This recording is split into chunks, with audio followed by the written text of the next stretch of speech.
Quem está em Santa Catarina, o ministro do Supremo Tribunal Federal, Alexandre de Moraes, vai estar aqui no estado, já está aqui, ele vai fazer uma palestra de abertura da 6ª edição do Fórum de Reitores do Conselho de Reitores das Universidades Brasileiras. O evento acontece hoje e amanhã na Univale, em Balneário Camboriú, Prisco. Esse foi o último ministro a tomar posse no Supremo nomeado pelo Temer. Exatamente. Era o ministro, boa tarde. Boa tarde. Era o ministro da Justiça, de Michel Temer, e com o falecimento trágico de Teori Zavascki, catarinense de Faxinal dos Guedes, ele foi sabatinado, indicado por Temer, sabatinado no Senado, teve seu nome aprovado, depois nomeado pelo presidente da República. E a abordagem, evidentemente, é no contexto educacional para os reitores, mas, evidentemente, que a presença de um ministro do Supremo, um dos 11 integrantes aqui no Estado, claro que coloca em pauta, em discussão, temas como os relacionados à Operação Lava Jato. Olha só, mudando um pouquinho de assunto, mas ainda falando de Santa Catarina, a previsão de receitas e despesas do governo do estado foi encaminhado na última sexta-feira para a Assembleia Legislativa. Qual a sua avaliação, Prisco? Inclusive, a gente tem um gasto aí por setores.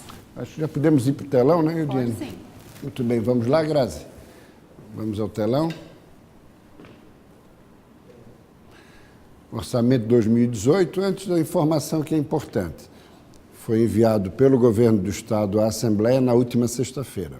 A Assembleia tem que se manifestar sobre isso, sobre o orçamento, ainda no atual exercício. Não pode, inclusive, entrar em recesso sem antes aprovar o orçamento. Orçamento esse que será exercido, será executado, muito provavelmente no primeiro trimestre, pelo atual governador Raimundo Colombo. Nos últimos 3 trimestres, pelo vice Eduardo Moreira, que deverá ascender ao cargo lá nos primeiros dias de abril, confirmada a renúncia de Colombo para concorrer ao Senado da República. Pois muito bem, temos aí um orçamento de 26,5 quase bilhões e despesas correntes são quase 24 bilhões e meio, sendo que encargos sociais e pessoal mais de 15 bilhões, outras despesas, as duas somadas totalizando os 24. Aqui juros e encargos de dívida, vamos à próxima tela, por favor. Temos aqui as despesas de capital, investimento, ou seja, apenas 1,2 bilhão de reais de investimento, 4%. De tudo que se arrecada, 4% de investimento. Por isso que foi fundamental aqueles recursos conseguidos pelo governo do Estado, junto a Dilma Rousseff, junto a Banco do Brasil, Caixa Econômica, BNDES, aqueles 10 bilhões que estão sendo liberados ao longo dos últimos anos, e também agora, mais recentemente, os 750 milhões para o Fundão 2, sendo que já tivemos 600 e tantos milhões lá em 2013 também para o Fundão 1.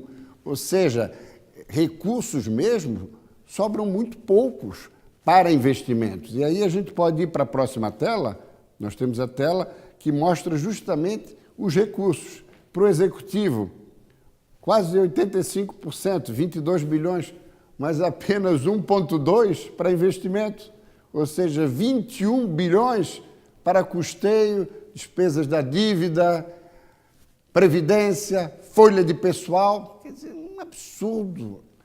O Judiciário tem aí 8,6 e órgãos autônomos, no caso aí seria Ministério Público e Universidade, o DESC, Universidade para o Desenvolvimento de Santa Catarina, 4,3%, e Legislativo e Tribunal de Contas, 3%.